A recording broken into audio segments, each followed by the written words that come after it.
안녕하세요. 오늘 저희가 같이 이야기 나눌 글은 류시화 작가의 글 모음인데요. 네, 제목부터가 좀 그렇죠. 내가 생각한 인생이 아니야. 뭔가 딱 멈칫하게 만드는 제목이에요. 네, 맞아요. 우리가 보통 삶이나 다른 사람들에 대해서 뭐랄까, 미리 그림을 그려놓잖아요. 근데 실제는 다르다는 거. 그리고 그 다름을 어떻게 봐야 할지. 그런 이야기들이죠. 맞아요. 단순한 에피소드 나열이 아니라 그 안에 담긴 의미를 좀 깊이 파고들어 볼 수 있을 것 같아요. 네, 그런 시간이 될 것 같습니다. 첫 번째 이야기가 바로 그 기대와 현실의 차이. 제주도 이야기부터 시작하죠. 네, 그 여성이 실망하잖아요. 자기가 상상했던 제주도가 아니라고. 네. 근데 작자가 거기서 딱 한마디 하죠. 왜 당신이 생각한 제주도여야만 하죠? 바로 그 지점. 그게 핵심인 것 같아요. 그렇죠. 우리가 너무 우리 기준에 세상을 맞추려고 하는 건 아닌가, 뭐 이런 생각? 네, 맞아요. 작가 본인도 인도 여행 경험을 이야기하잖아요. 막상 가보니 상상과는 너무 달랐다. 근데 그 다름 때문에 오히려 진짜 인도를 경험할 수 있었다. 이런 얘기요. 그러니까 예상치 못한 그 현실이 오히려 우리 안에 그 뭐랄까 고정관념, 그걸 깨뜨리는 계기가 된다는 거네요. 그렇죠. 그 작은 자아라고 표현한 부분이 인상적이었어요. 그게 깨져야 더 넓은 세상을 볼 수 있다. 기대를 조금 내려놓으면 오히려 더 큰 배움이 찾아올 수 있다. 이런 말씀이시군요. 네, 물론 그게 쉽지는 않겠지만요. 내 생각의 틀을 벗어난다는 게. 맞아요. 좀 두렵기도 하고. 근데 또 그렇게 틀을 깨고 나올 때 생각지도 못한 어떤 연결이 생기기도 하는 것 같아요. 다음 이야기로 자연스럽게 이어지는데 그 카프카 이야기요. 아, 네.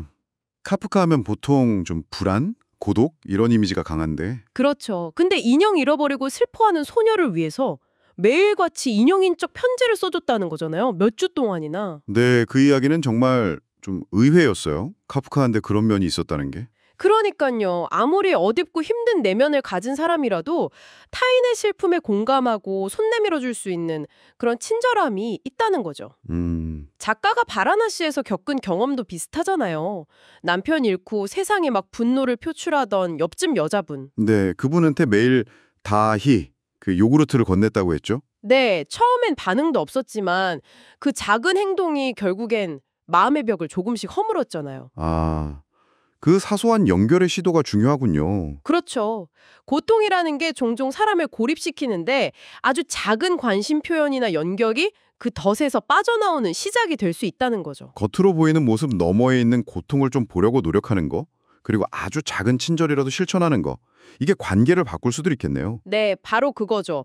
관계뿐만 아니라 때로는 그 결핍, 어려움, 그 자체가 우리를 또 성장시키기도 하고요. 아, 그 인도 여인 경비 마련하려고 고생했던 이야기 말씀이시죠? 네, 젊은 시절에 아무도 안 도와주는 상황에서 밤새 번역하고 막노동하고 네, 정말 그 절실함이 느껴졌어요. 결국엔 그걸 해내잖아요.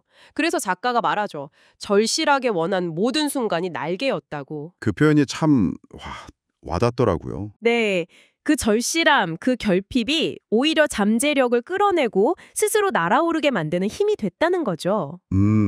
그냥 주어진 편안함 속에서는 나올 수 없는 그런 에너지 같은 거네요. 그렇죠. 그리고 이게 또 깃털의 가벼움이 아니라 새의 가벼움을 추구해야 한다는 말하고도 연결되는 것 같아요. 아, 그 비유도 인상 깊었어요? 깃털과 새라? 네, 그냥 목적 없이 둥둥 떠다니는 그런 가벼움 말고요. 깃털처럼. 그게 아니라 삶의 무게를 인정하면서도 그걸 딛고 자유롭게 날아오를 수 있는 힘. 그 새의 가벼움을 지향해야 한다는 거죠. 와, 무게를 딛고 나는 가벼움이라. 네. 그래서 혹시 지금 당신에게 뭔가 절벽 끝처럼 느껴지는 순간이 있다면 어쩌면 그게 날아오를 준비를 하는 시간일 수도 있다는 거죠. 아, 그렇게 생각할 수도 있겠네요. 절벽 끝이 날개가 되는 순간. 네. 자, 그리고 마지막으로 다룬 주제는 또 다른 종류의 자유인데요. 네, 불필요한 논쟁에서 벗어나는 거요. 그렇죠. 작가 어머니와의 대화나 뭐 정치 얘기 강요하는 사람 만난 일화 같은 거요. 네, 그거 진짜 현실에서 있을 법한 얘기라 재밌었어요. 특히 그 호랑이랑 당나귀 우화는요. 네, 풀 색깔 가지고 싸우는 거요. 네. 아니 풀이 파랗다, 초록이다 이걸로 사자한테까지 가서 판결을 받다니. 그렇죠. 근데 현실에서도 그런 비슷한 논쟁들 의외로 많지 않나요? 많은 것 같아요, 사실. 작가의 스승이 그랬다잖아요. 바보랑은 다투지 말라고. 특히 상대가 들을 준비가 안 돼 있으면 그건 그냥 에너지 낭비라고요. 시간 낭비, 감정 낭비. 네, 그 논쟁에서 이기는 것보다 그냥 내 말이 맞다 하고 내 갈 길 가는 거, 내 창조적인 일에 집중하는 게 훨씬 현명할 수 있다는 거죠. 맞아요. 거기에 휘말려서 같이 진흙탕 싸움할 필요가 없는 거네요. 그렇죠. 빨리 인정하고 빠져나오는 지혜가 필요하다는 것. 네.